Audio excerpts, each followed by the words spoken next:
This video shows the resources and the evaluation tools we have developed to help the implementation of the CLIL, the Content and Language Integrated Learning in university.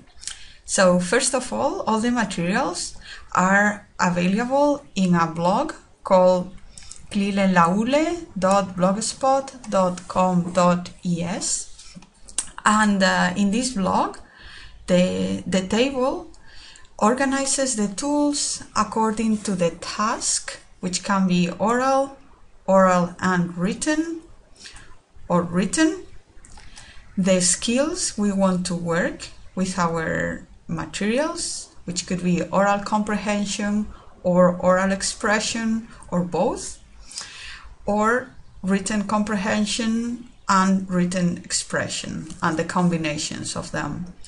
Also, the materials are organizing according to the CLIL level, which could be basic, intermediate, or advanced. And then the next fields, they show the materials or teaching resources and the assessment tools, the rubrics we have developed to assess if the students are learning and how they are learning. Now I will provide an example of how to use these tools. For instance, if we are working in the oral area and we want to work with the oral comprehension and expression at an intermediate level, we can use one of the materials provided, which consists on watching a video and answering questions in English.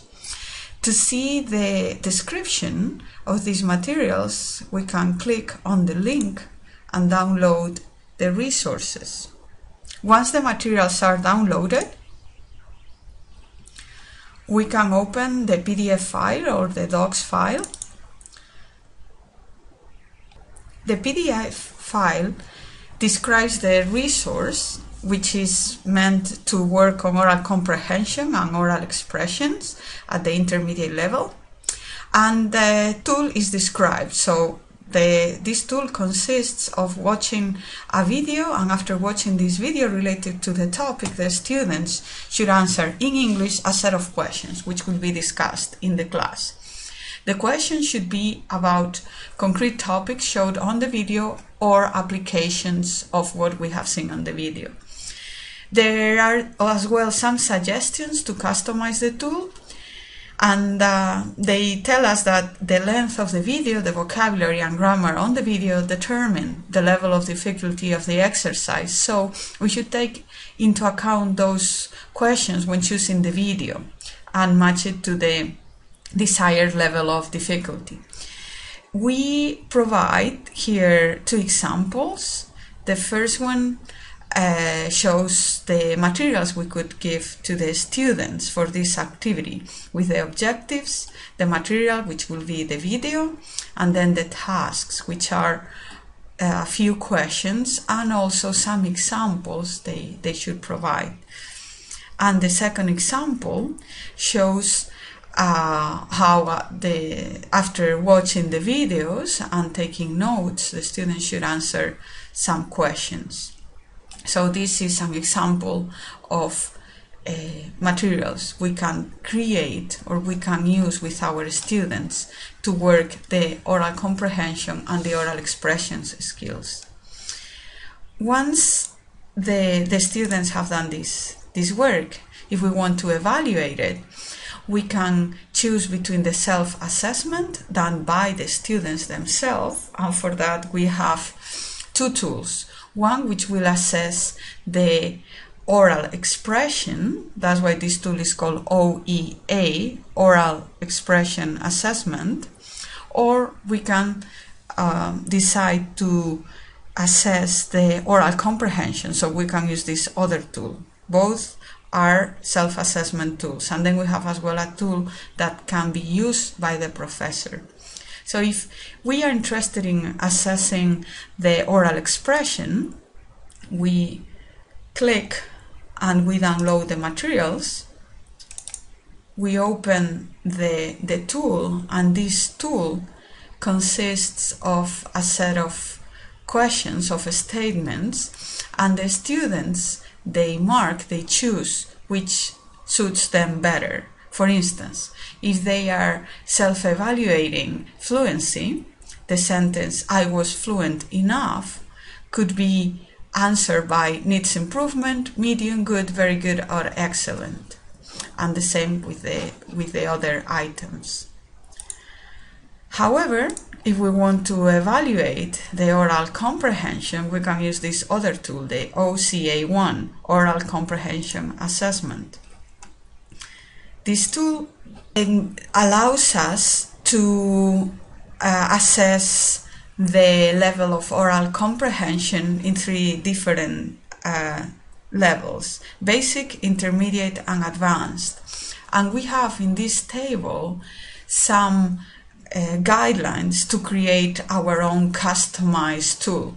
So if we are evaluating, if we are assessing the basic level of oral comprehension, the tasks we should include in the assessment should be tasks regarding definitions, identification, classification, descriptions, naming, and setting examples. For instance, we can ask the students to define the concept of, or to identify the steps to. And then the students, they will have to do a self-assessment, answering to the question, am I able to do it by myself with the help of my professor or my peers, or I cannot do it yet. So depending if they are able to do it and how they are able to do it, they will choose one option or the others. When it's important to know that we can choose different levels and different tasks, and we can combine them in our evaluation tool. For instance, here we have the evaluation of the oral comprehension after a lecture, and here each student should draw an X in one of the fields. For instance, the task, name the main applications of change detection, and they have to answer, they have to say if they are able to do it by themselves with the help of someone, or if they cannot do it. So this is the kind of self-assessment we can use for this activity. However, if we want to do the assessment, like the professor, we can choose this other tool, the OCA2. And once we download the tool, we see that we have a rubric where we have the same questions as before, but in this case we can, instead of letting the student decide if he or she has understand, we can give some room for the student to write the answer. The answer can be oral or can be written. If it's a written answer, and the answer has to be written in English also, we should use another tool to assess the writing comprehension and the writing expression, sorry. And then if the tool is in English itself, not in the mother tongue, we should maybe assess the written comprehension.